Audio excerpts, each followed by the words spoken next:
So as we gather in this evening, as the sun is setting and resting, and the sky is turning all shades of blue and beautiful colors in the sky, things are becoming more quiet in ourselves as well. And so as we breathe into our hearts, breathing into our bodies and allowing ourselves to feel connected by this breath, this life force, this way in which we are not only connected, but we are fed and nourished.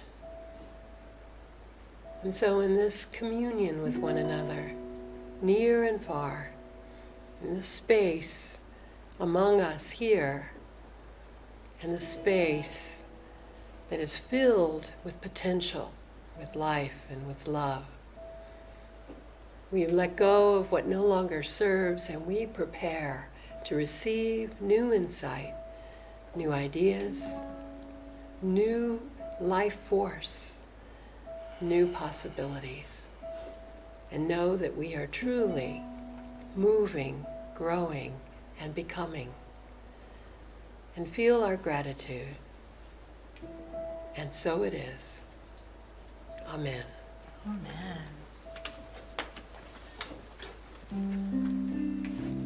Please sing with us, I Send My Love, and let us move beyond the finite, limited self out into the infinite as we sing together tonight.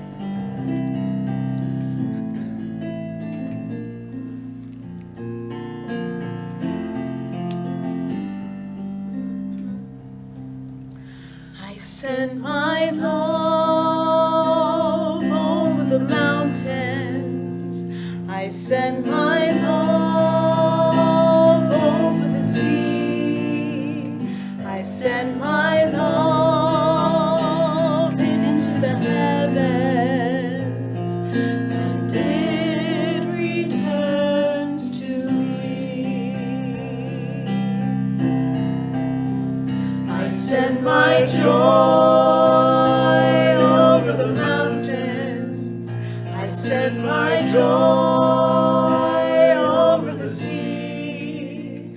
I send my joy into the heavens, and it returns to me.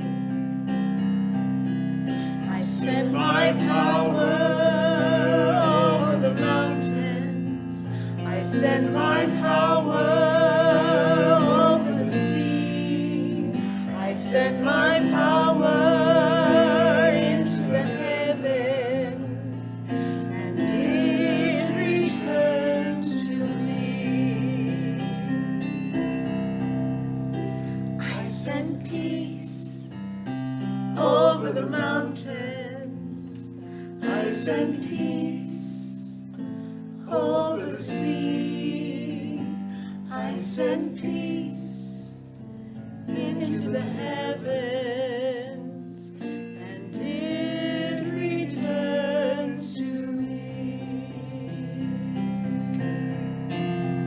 I send my love over the mountains.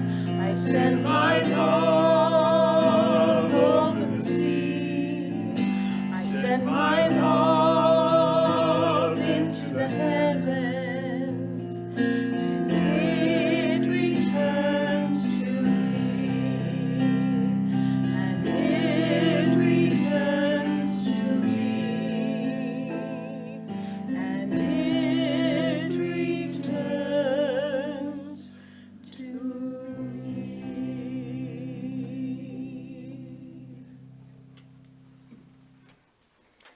And so we remember this beautiful truth of who we are and who we each are. The divinity in me bows to the divinity in you. Om Namah Shivaya. Let's sing together.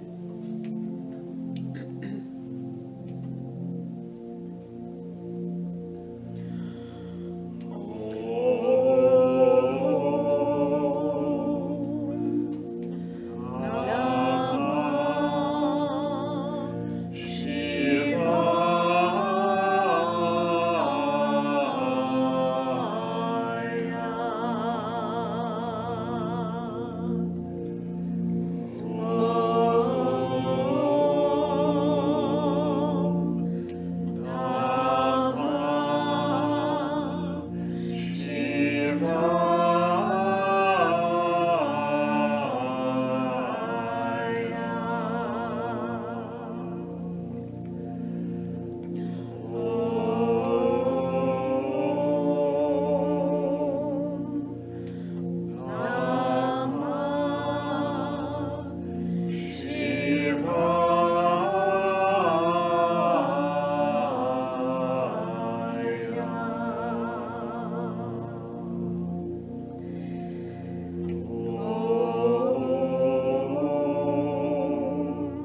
As we close our outer eyes and find a comfortable seated posture for our meditation practice this evening, bringing your attention to the breath, taking in a deep, slow breath, letting go.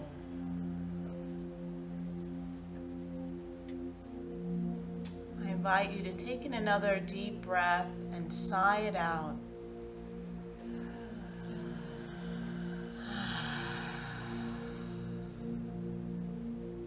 Informing the body that it is safe to let go.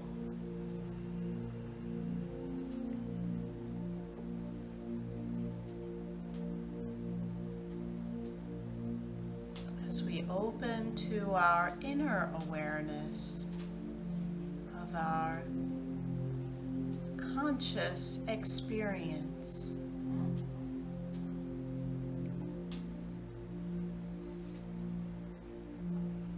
noticing the rise and fall of the belly,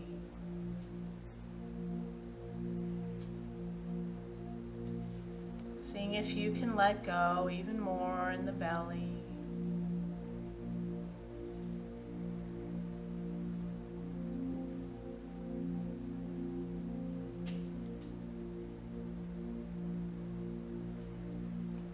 Noticing the beginning, the middle, and the end of the breath.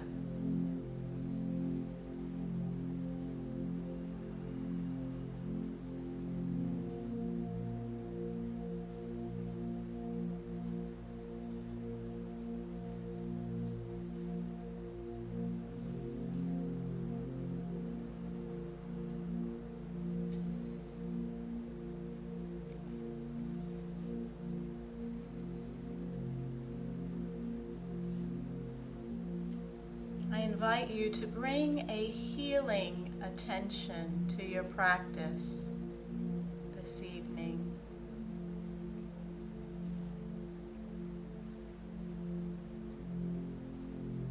That whatever is showing up for you in your body, in your breathing, in your thinking,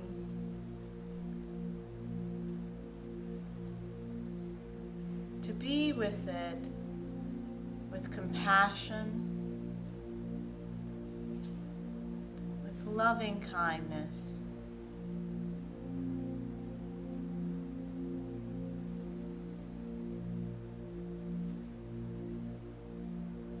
To tend to yourself with understanding.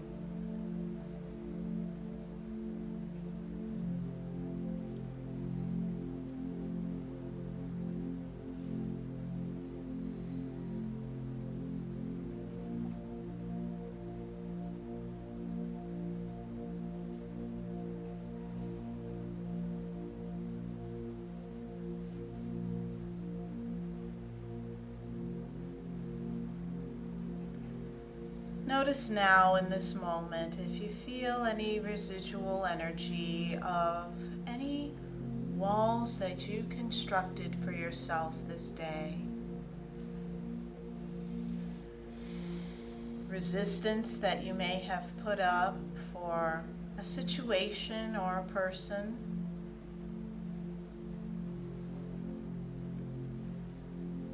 Some judgment of yourself that caused you to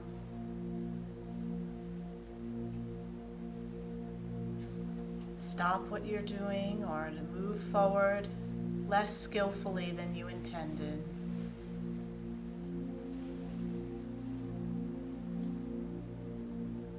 To be with that, with a healing and kind attention.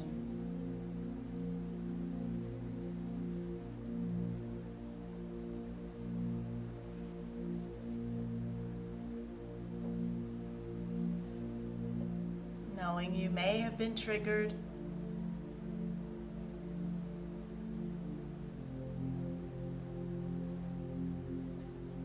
and now the energies may still be showing up in the body.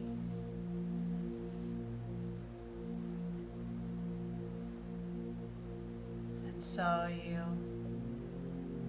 tend to them as you would an innocent child.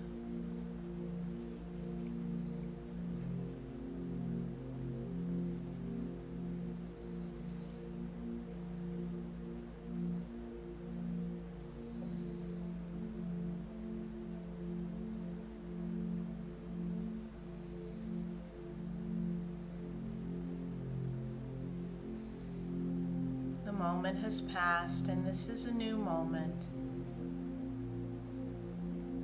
to take on a new regard of yourself and your experience.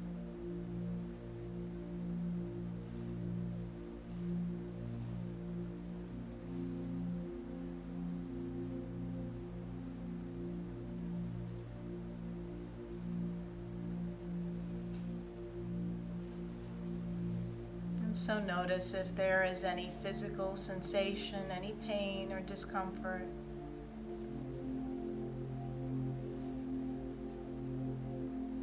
Be with it in the body. Lovingly attend to it.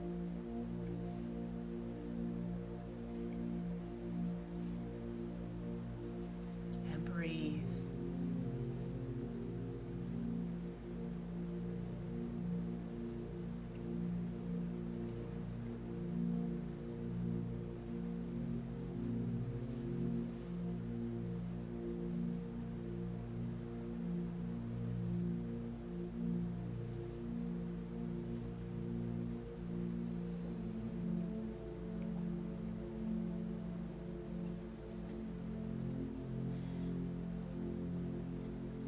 Knowing that you are willing to be with the discomfort of this experience so that you can grow and move beyond it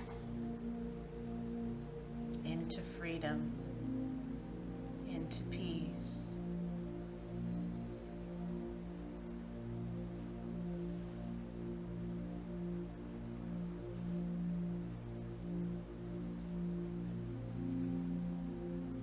Now it is just some energy, some sensation,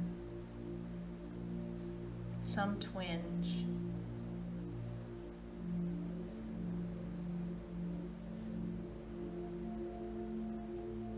And the love, the light that you are is strong enough to hold it gently.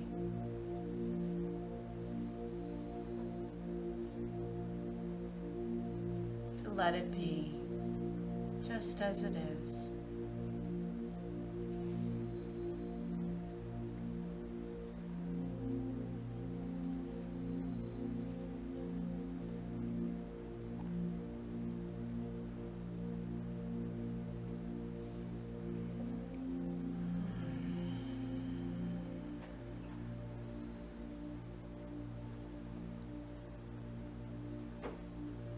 Breathing and noticing your experience in this moment, what you're feeling in the body as it sits and breathes.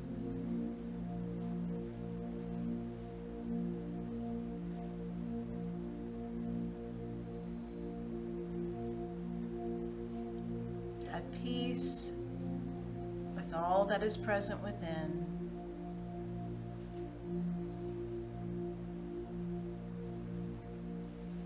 At peace with all that is present without.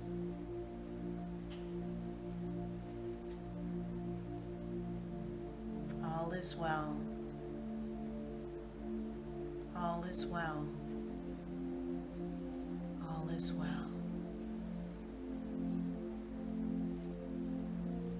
And so it is. Amen.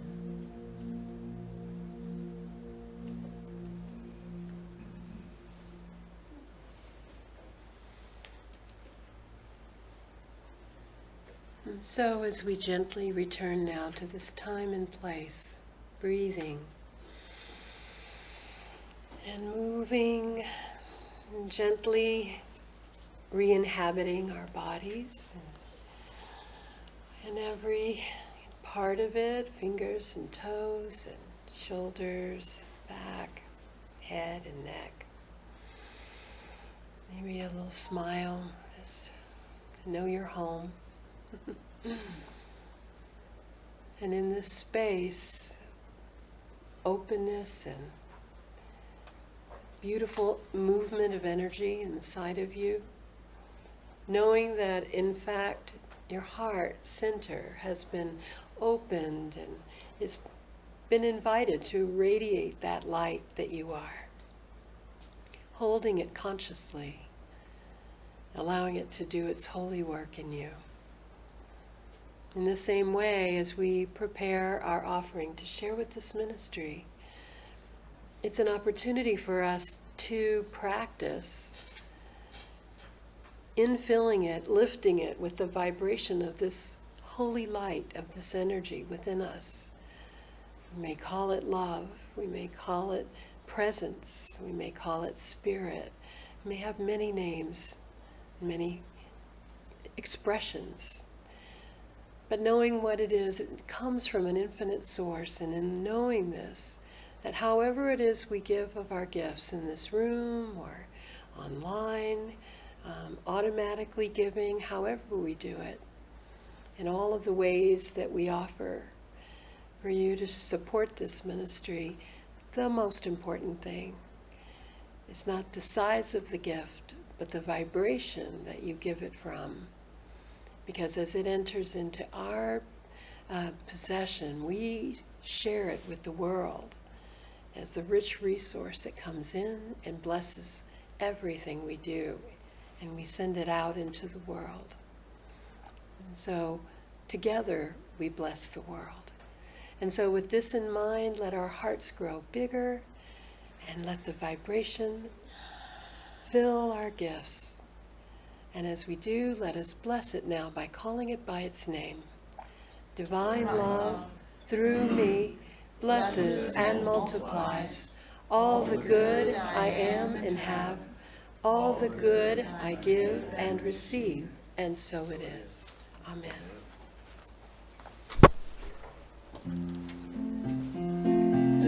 I love the sunshine, I have to say. Yes. I like it warm. I can see clearly now, the rain is gone. I can see all obstacles in my way. Gone are the dark clouds that had me blind. It's gonna be a bright, bright, sunshiny day. It's gonna be A bright, bright, sunshiny day. Oh yes, I can make it now, the pain is gone. All of the bad feelings have disappeared. Here is that rainbow I've been praying for. It's gonna be a bright, bright, sunshiny day.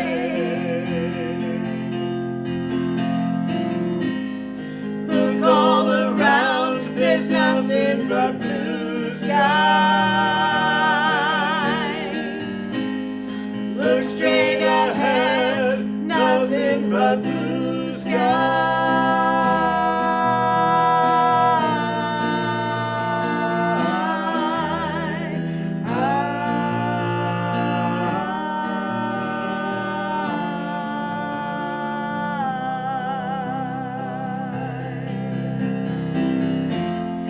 I can see clearly now, the rain is gone. I can see all the obstacles. I can see all obstacles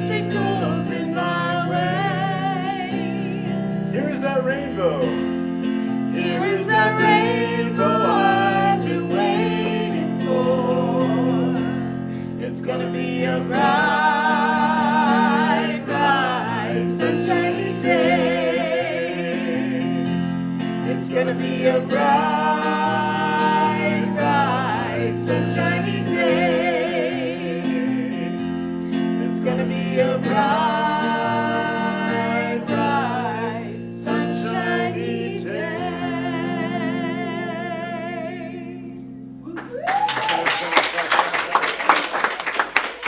That was fun. That was fun.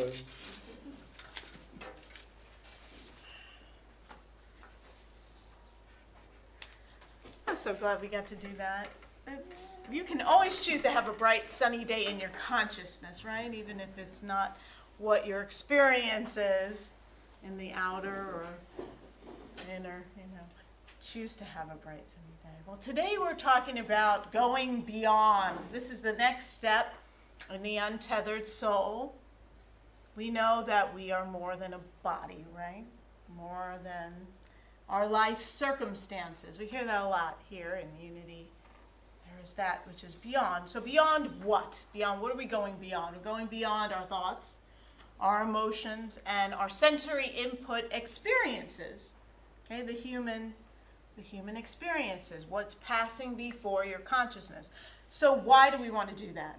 Well, this is my life, this is my experience, why do I need to do that? So the purpose of doing that is so that we can break free of the hold that our psyche has on our awareness, what we've created, okay, in our internal experience that keeps us limited, that keeps our perspective focused on certain things and not open and expansive. Right? So we want to become more expansive so that we can break through into this total freedom that Michael Singer is promising us in the Untethered Soul. Our soul, untethered and free. Are you ready? Okay. Okay, we're willing, right? Traditionally, this breakthrough to total freedom is called enlightenment. When people hear enlightenment, sometimes they think, okay, that's for gurus and saints. I'm not even close to that. And we just see it as an inaccessible thing since we don't have experiences that can relate to it. But let's consider, what if your consciousness could take its focus off your thoughts, your emotions, your sensory experiences? If you took your focus off of that, then how could your consciousness be expanded and no longer be bound into this personal self that we're always coming up with, right? It just always seems to be there. And so it's difficult to understand this within the mental structures that we're so accustomed to using. So what Singer offers us is an allegory. So I'm going to share some of that allegory with you of what it is to move beyond the mental structures that we've created. And he says, imagine that you found yourself in an open field, this bright, beautiful, sunshiny day, like the song. Beautiful, lush, green, open field. Sun is always shining. It's a beautiful place of great light and great openness and peace. And it's so beautiful that, of course, you decide you want to live there, and who wouldn't? Right? You want to live there, and so you bought the land. It's just this open land. So right in the middle of the open field, you design and build your perfect home. Every detail exactly the way that you wanted it. The home of your dreams. You wanted it to last a long time, so you build a solid foundation. You build the walls up with concrete because concrete doesn't decay, it doesn't leak. And to keep it ecologically sound, you're very mindful of that. Very few windows and a large overhang from the roof. Still, you notice when the windows are open, there's a lot of heat coming in, so you get some shutters installed, and it keeps the house much cooler, protects you, protecting the windows. And the house is really large, so you could store everything that you need in it. Whatever kind of items, everything you like, everything you need, you store in the house, and you're good. You have your supplies, and you're also smart enough to hire a housekeeper to clean up the house for you, so you didn't even have to worry about that. And you built a separate quarters for the housekeeper. And you wanted solitude because this is you're going to really just hone in right on life and your dream, and you're committed. No phones, no radio, no internet, no TV in this house. And when the house is finished, you're so excited to live there. You love the openness of this beautiful field, all the light, all the beauty, the nature that you're living amongst. But most of all, you're just in love with this house because really you picked everything and you love it. And you put yourself into every aspect of the house so it feels like you. The paintings on the wall, that's so me, that just really is me. The carpet, the linens, everything, you. You decide that you want to spend time reading and doing the writing. You always imagined that you would write, and you're so happy doing this, always longed to do. Then you start becoming a little uncomfortable here. It's not as perfect because you notice that the sights and the sounds of what's going on outdoors start to become scary. Well, there's bugs out there, there's wild animals. I don't know, that's wild, and this I know what's here. And you notice that when the shutters are shut and the house is locked, it starts to feel like a fortress protecting you. It's so comfortable, it's so safe and enjoyable that you soon forget about the outside. You're really into this inside of the house experience. After all, it's familiar and it's predictable and it's all within the realm of your control. You've chosen it and you can make the changes. Outside is unknown, outside is unpredictable, outside is out of your control. And you just have become accustomed to leaving the lights on, so you don't even notice that if the lights were all off, it would be pitch black in your house. You just leave it on, no natural light, until you realize that the lights start burning out. And once the lights start burning out, you recognize that one thing you forgot was replacement bulbs. You never ordered the replacement bulbs, and you have none in your house. So you're walking around in the dark, you're living in darkness, and it's taking a toll on your health and on your mental health and physical health. You've become really lonely and you've become cut off from everything. And so the only comfort that you feel is the protection of the house. You know the house is going to stay solid and stable and protect you. And then one day the housekeeper has this bright idea and takes you down into the cellar. And in the cellar, you have flashlights, emergency flashlights. You didn't realize you had? Somebody was smart enough to put them down there. And this was a turning point in your life when you found these flashlights. You started writing again. The housekeeper was reading your writing and loved your writing. And you started to work together to bring light and beauty and happiness into the house. And your light that you shared with the housekeeper grew, and there was love there, and you even performed a marriage ceremony with each other. And compared to the darkness that you were living in, this was heaven. This was heaven.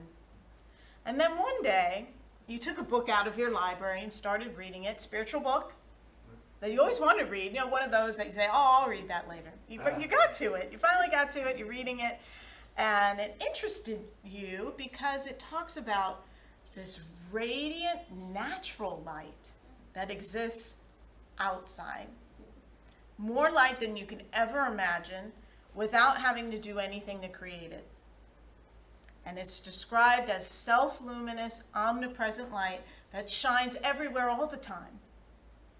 And the book actually spoke about going outside. Going outside of the house, beyond the walls that you created for yourself.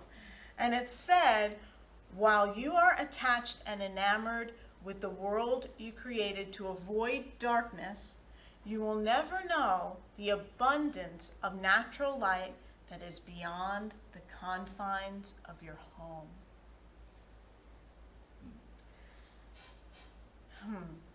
So how will you ever go outside when you're so dependent on what you created inside? You relate to any of that, building the walls and staying protected? So this analogy explains our human predicament, all of ours. Our consciousness, our awareness of being is living deep inside us in this artificially sealed off area. And it's so solid that no natural light can come in. And the only light that we manage to get is the light that we create ourselves. And we're so busy decorating daily in the hope that at least there'll be a little light in this house where we've sealed ourselves off from the true light, the light that's just ever present all around us. And so your visual is this. You're living in a house, you're sealed off from natural light, but you're sitting in an open field filled with light.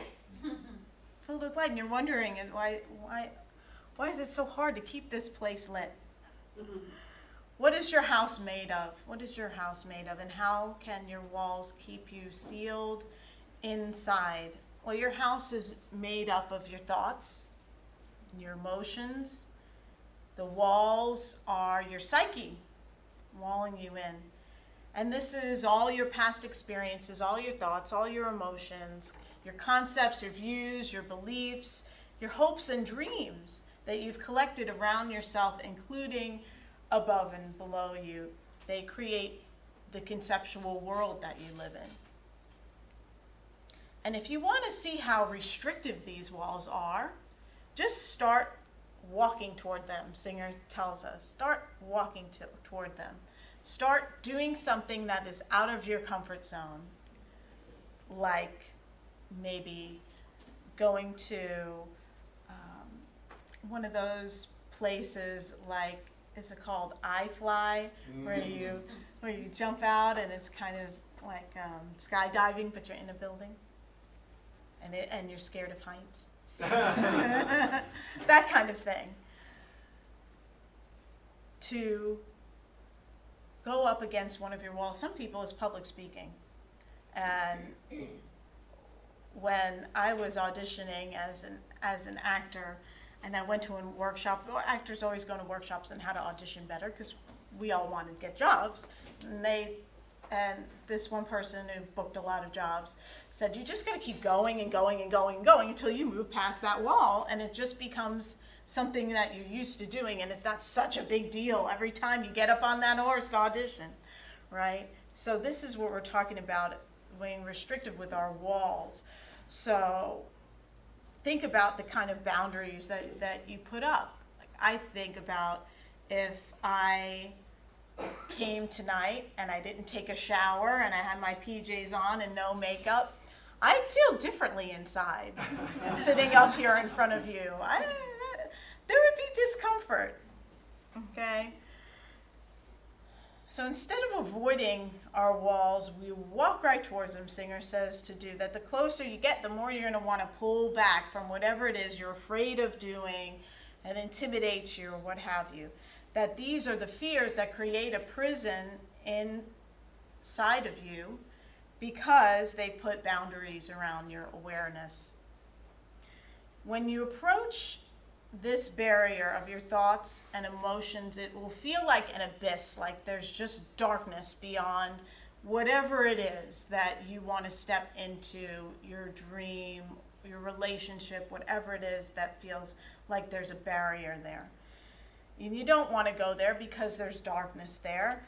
But what there really is not darkness there. There's the walls that you put up there that are blocking the infinite light that's there. It's just the walls that you've created. So if you see a wall that's blocking the light, you will want to go to remove the wall. And Michael Singer says, it's often said that you must go through the darkest night in order to get to the infinite light. So you may find that sometimes I have the experience that I feel like it's pile on. It's just all this stuff happening all at once, and boy, would I not want it to happen at once, all together, at the same time. It's just, wow. And so, okay, this is my growing edge, and I will not stop and quit. I will continue to go move through that and grow. And sometimes I need my spiritual director to remind me that I need to do that. They're like, oh no, I'm comfortable here in this thing that I'm doing now, and now I'm doing something else. Like this show that I'm doing, playing Mrs. Lovett and Sweeney Todd in rehearsals, and when I do theater, like this is the second show that I've done in a long time since I became a minister. I wanted to do it. I love this role, and stuff comes up from when I was an actor. I'm like, oh, I get it why I'm doing this. I'm not only doing this because it's fun. I also have some more stuff I need to heal. So there it is. Okay, and I get to heal it rather than say, I don't want to look at that. I'm out. So, okay, I can notice where I have feelings of inadequacy that show up, and when I do a certain thing that I wouldn't normally be doing if I wasn't doing that, right? Okay, there it is, and that's a wall that I've created, and I don't want that wall to get in the way of me shining my light and living the life that I want to live. So breathing through it, being with it, journaling, praying, a lot of praying. So, we must go past these walls, and freedom involves moving out of your comfort zone. You can either devote your life to staying in your comfort zone, which many people do, or you can work on your freedom. It's either or, it's not both. You either work on your freedom or just really work hard to stay in your comfort zone. And so, Singer gives us this example. It's like trying to keep your dog in your backyard. And so in the old days, you'd put up a fence, right? You'd lock the fence, you put up a fence. But now you don't need a fence because everything is electrical, and you can just bury wires and put a little collar on your dog. And so when the dog gets to the place where the dog is not supposed to go, the dog gets a little zap in the collar. The dog thinks, hey, I'm free. I used to be inside a fence. This is great. I'm going to go. And then once the dog gets to that boundary, there's a zap, and the dog jumps back and barks because this is uncomfortable. This doesn't feel good. What is this? Why'd they set me up like this? I don't know if dogs think that, but we do, right? And it's so uncomfortable that the dog starts to fear that boundary where it is. The dog doesn't want to be zapped. However, let's say we're dealing with a dog that is determined, doggedly determined perhaps, to be free. This dog wants to be free, so this dog is willing to get a little uncomfortable. And you see that the dog is sitting right where his collar starts to vibrate. Wow. Just right near the boundary where the collar starts to vibrate, and he doesn't back off. He just stays there in the discomfort. And then every minute, once he can handle that, he gets a little closer and a little closer so he can get used to that force field that's there that's trying to keep him in. But since it's an artificial boundary, right, there's no real fence there, it's just that sensation, he realizes that the collar won't kill him. It won't actually hurt him. It's just a little uncomfortable. And if he can withstand that discomfort, he can be free to come and go as he will. See? Most people just stop trying, right? They just stop. Oh, that's a little comfortable. I don't want that. I'm going to stay over here. Singer says, spirituality begins when you decide that you will never stop trying. Isn't that cool? That's when spirituality begins. So if you're really comfortable in your practice and you're not feeling on the edge, you're not feeling like you're being pushed beyond your comfort, that's not spirituality, according to Singer here. When you approach your edges, you will feel insecurity, possibly jealousy, fear, or self-consciousness. That all those kind of things will naturally show up because here we have the ego trying to protect itself and keep you safe. Spirituality is our commitment to go beyond, no matter what it takes. If you had a laser beam and you shot it out into space, it would go on into infinity, except if there's a boundary put, if there's some kind of wall or something put in the way of it. And we're infinite, and we just create our own walls to limit that infinite energy. So when you're truly going beyond, you're always at your limits and you're never in your comfort zone. That explains a lot for me anyway. I was like, oh, thank you, Michael Isinger, for helping me know why I feel that way. Like, okay, I like to think that this is me moving in the right direction. That's how I feel anyway in my heart. This is how great beings live. He says this is how great beings live, always beyond their comfort zone. And this is where you'll find true freedom and fall into the infinite. As you keep moving in that direction, you fall into the infinite. And this is what it means to go beyond. Namaste.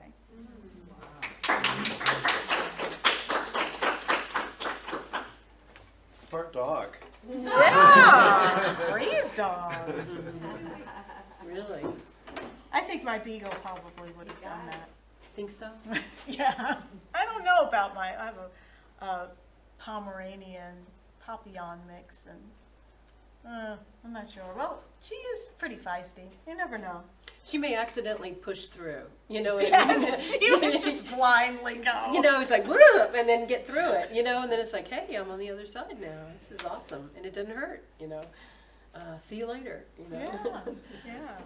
A beautiful, beautiful way of presenting our interior world and how we live. I mean, the metaphors were great and the descriptions. Thank you so much for that. While you were walking us through it, I was, you know, trying on different things, you know, like where am I in that and how does that come up for me? And what I have recognized is that there really is no such thing as being able to be in this zone.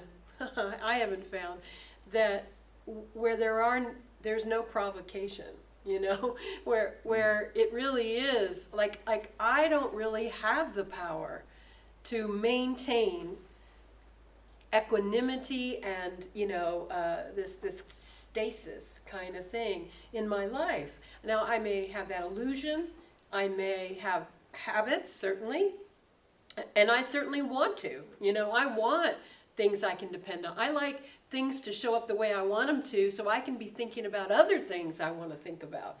And I don't have to think about my daily tasks and routines and all that kind of thing. But life itself is just predicated to upset the apple cart all the time, right? I know I don't live in that world by myself, and I know I didn't call it to me necessarily, exactly, maybe, sort of, and maybe it was what I didn't face before, and now it's coming around again. I mean, it's okay, some of that, but I'll just tell you that we really don't have the luxury of hiding out from life. We have to make a decision every time. Now, we can make the decision I sometimes make the decision, I'm not up for it. I'm not up for that right now, and if I can hide out, I want to. But a lot of times, I'm kind of the dog. You know, I have learned, because of my numbers of years of doing this, that it really only hurts a little bit for a while. You know, it only hurts for a while. It will not kill me, and it will. It's uncomfortable, and I'm pissed off that I have to do it, perhaps.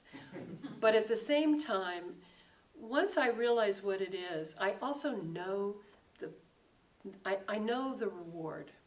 I know what it is. I don't know how this is going to manifest, and I don't know how it's going to reward, and I don't know what missing piece in my world is it going to open up that I didn't know I needed or that I didn't have. But what I do know is that it is guaranteed. That everything comes to benefit and add up, and freedom is the goal. Freedom is just to be able to open up to all possibilities, and run in the field naked is really the thing. You know, it really is. And so whatever we can do to play with that is so worth it, you know.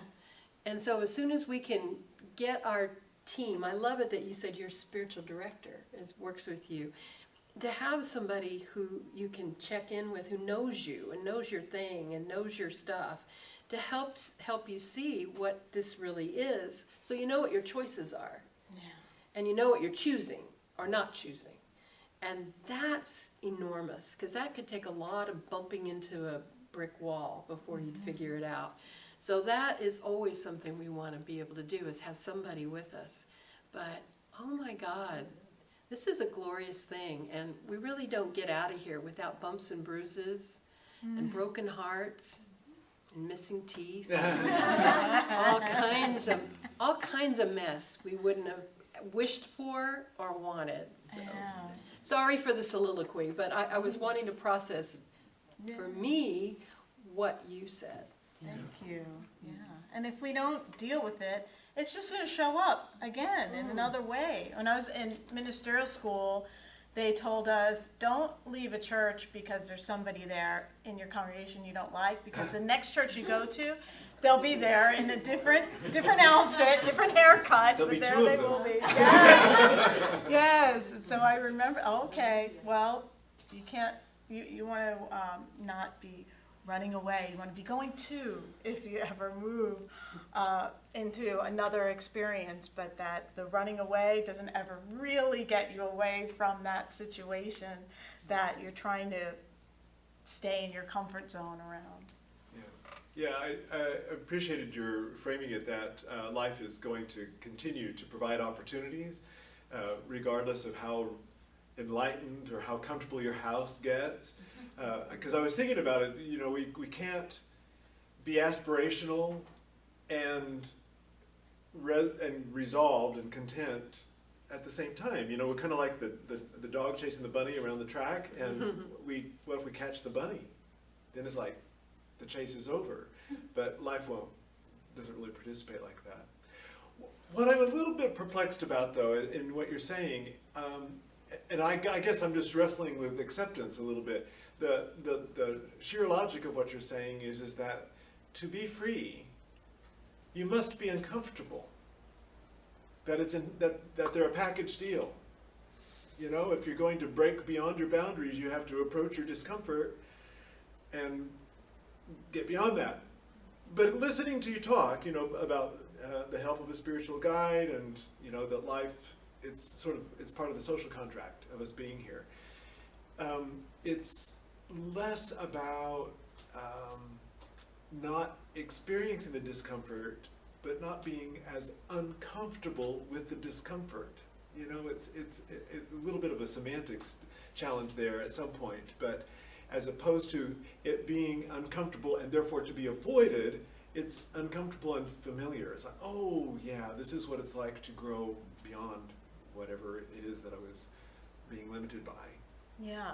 Well, now your self-awareness is up because you've done it before, and there's a discomfort. I'm growing through that, rather than, ooh, there's a discomfort, I'm afraid I'm going to run away. Yeah, right?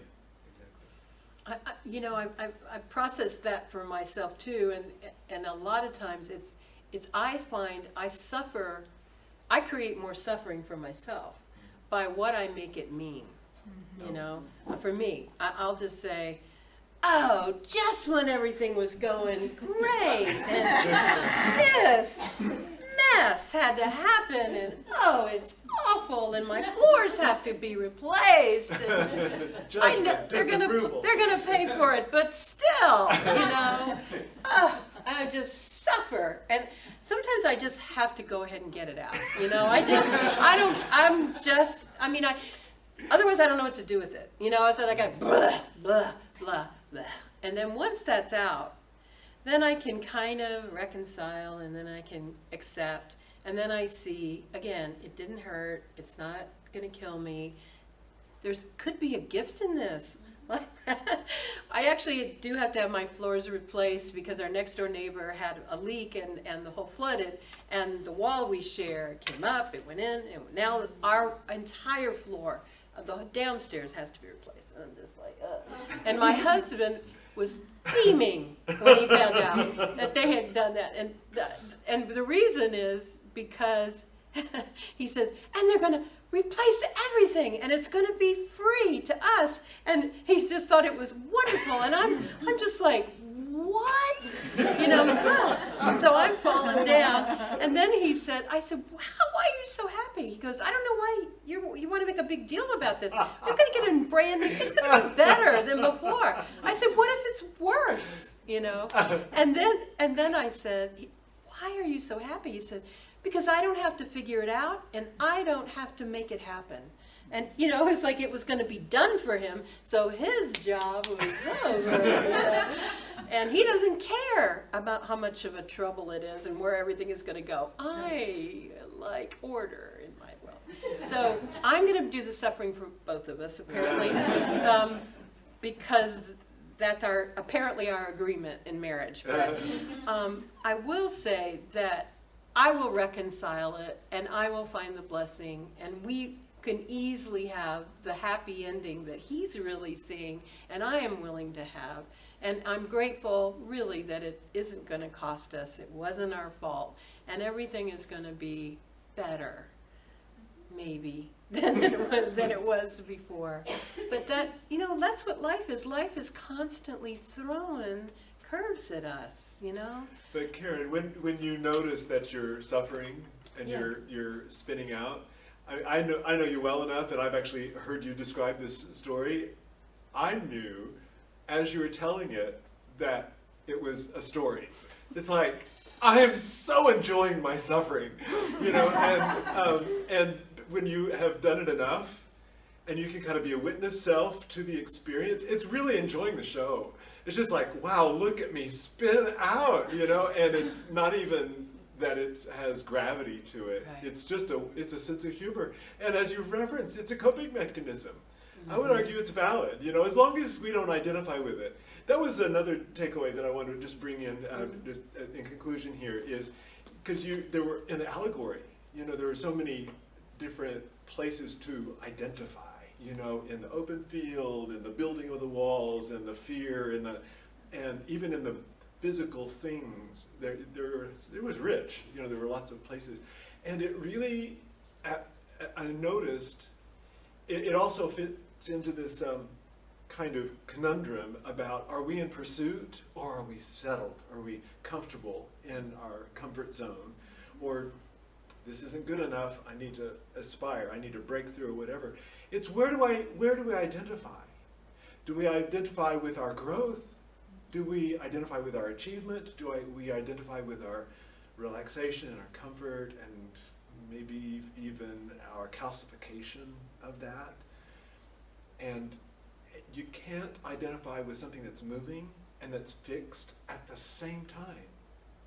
And the fixed thing becomes the house. You know, even our consciousness, like, oh, I'm enlightened now. You know, I'm not going to suffer anymore. I'm going to see that. That's fixed. And so in order to identify with the eternal, we have to identify with the movement, with the change. And it's slippery.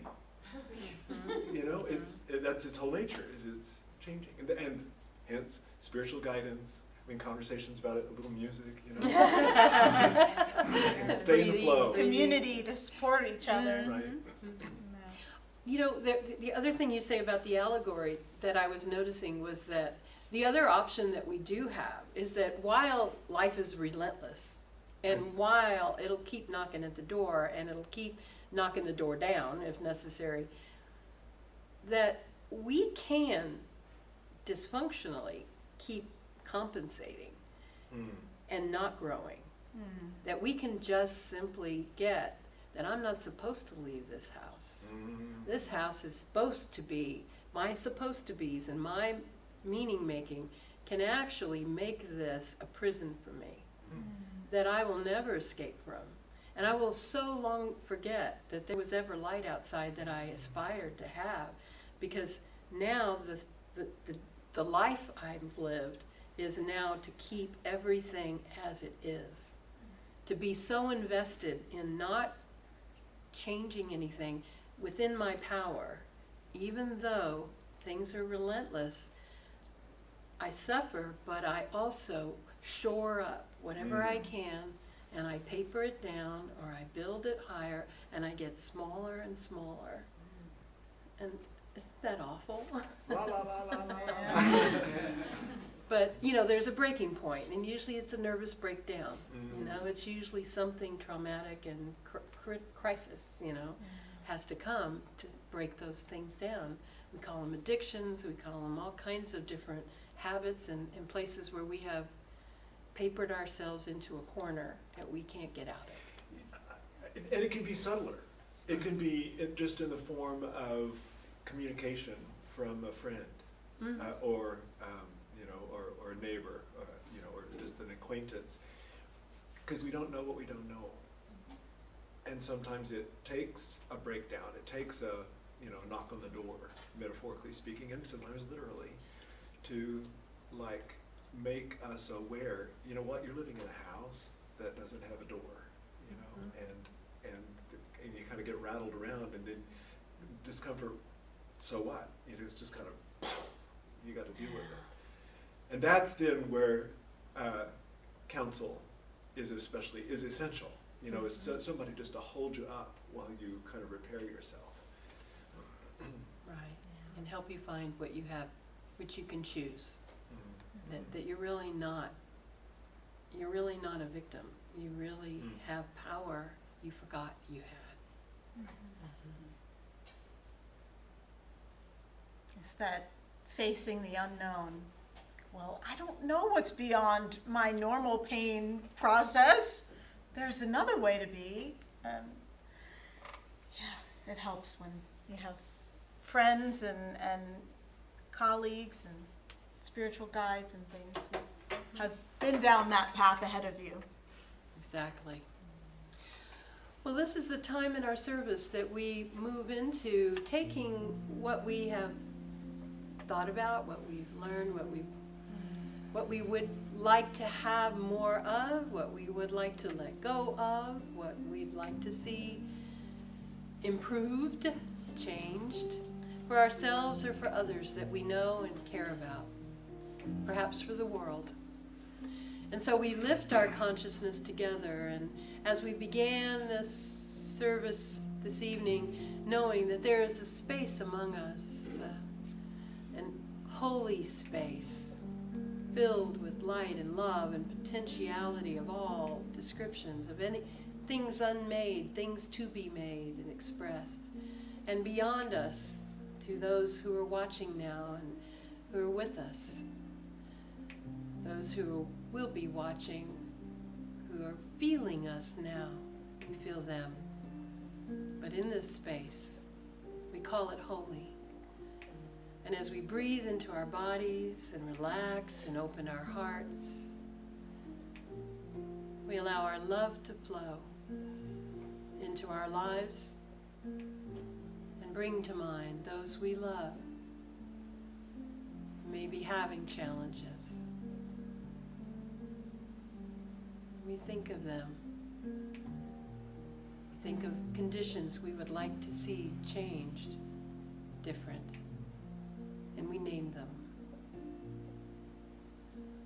So as we breathe now together into this space, we surrender the names of those we love and the conditions we would like to see changed, the highest good, the greatest love, the deepest peace. Now.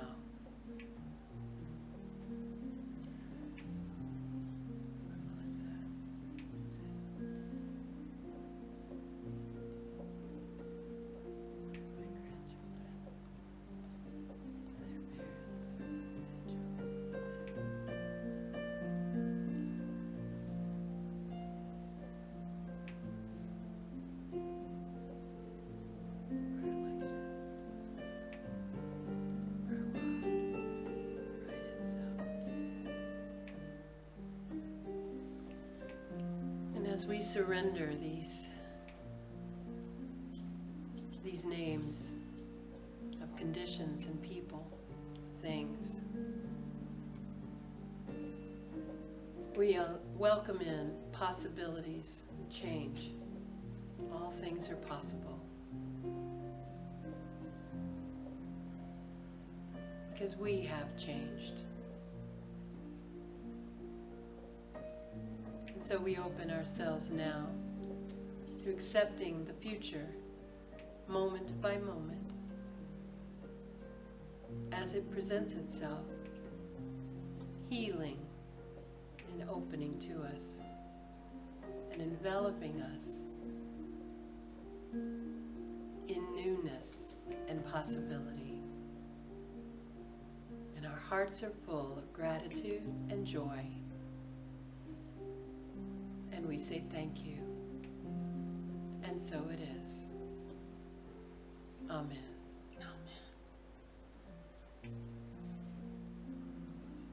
And the beauty of this time together is that it serves not only our own spiritual practice, but it is in service of all beings in our world. So let us remember that truth as we join together in our metta practice. By the power of this practice, may all beings have happiness and the causes of happiness. May all beings be free from suffering and the causes of suffering. May they know the sacred joy that arises in the space beyond suffering. May they rest in equanimity that knows no grasping or hatred. May they experience the equality of all beings. May my practice be a benefit to all. Namaste.